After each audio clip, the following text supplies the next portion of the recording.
and thank you for conducting this hearing and for all of our witnesses that have taken time to be here. These are complex issues, and certainly we appreciate your expertise on the matter. I think any American sitting at home when they learned of this bankruptcy that had submitted information to 23andMe was probably, terrified and had never thought about what would happen to their information. So it's not just policymakers that are worried about this. I think people all around the United States are now concerned of what happens to their very sensitive personal information.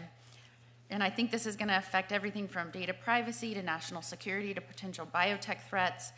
And we cannot overstate the threat to this nation and to people individually. I think it's both going to be from a national security concern, but also private companies getting access to some of this data. I appreciate the shout out to Florida. Florida does lead in many of these policy areas. We are not afraid to diligently dig in and take action quickly to protect people and their rights, and thank you for acknowledging that. In fact, right now, as we sit here, it is not illegal for insurance companies, life, disability insurance, to inquire about, get access to your genetic information in all 50 states except Florida. And so we appreciate that, and I think it's going to be imperative that this body, as we're presented with the sale of companies that have access to this information, and it's not just 23andMe, there are going to be other companies that get access to genetic information to be used in business models, to develop strategies to maximize profits, whether that's from their everyday course of business or whether that's selling of assets. We're going to have to deal with how the exchange of genetic information of Americans is protected and whether it can even be treated as an asset. And I want to start first, sir, we appreciate you being here, and I know you have the best of intentions, you have said, as it relates to the assets. And you consider the genetic information of Americans to be assets? The genetic information belongs to the consumers, and basically, and it is a very valuable asset to those consumers. Yes. But to 23andMe, you considered that to be an asset. It is an asset to 23andMe. Yes. And in terms of valuing your business moving forward or valuing your particular parts of your assets in a bankruptcy, that is one core asset. Senator, we did not value that asset, per se, as part of the bankruptcy. However, the bidders are looking at that and placing a value on it. A bidder wanting to buy your company is assessing whether or not they can buy that data as part of how much they're going to pay you. Yes. And the more customers that delete their information, the less of that asset is available to transfer, is what you're telling us today? Senator, for us at 23andMe, we've let the buyer... Yes or no? And you're deleting that data, and once you sell an asset off, will it be less of an asset to sell? There will be less Extra questions?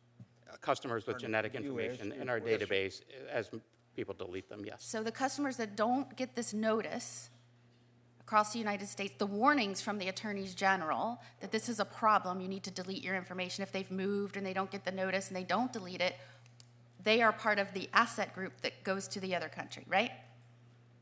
Senator... Or goes to the other, could be the other country, I'm sorry, the other business.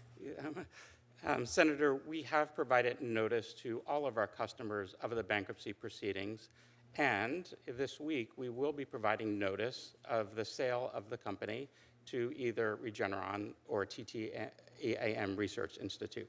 And at all times, our customers have complete control over their data. They have the right... Except for the ones that didn't get notice and don't know about the sale, right? Senator, with all due respect, we are doing everything we can to make sure all of our customers get that notice of the bankruptcy and of the sale.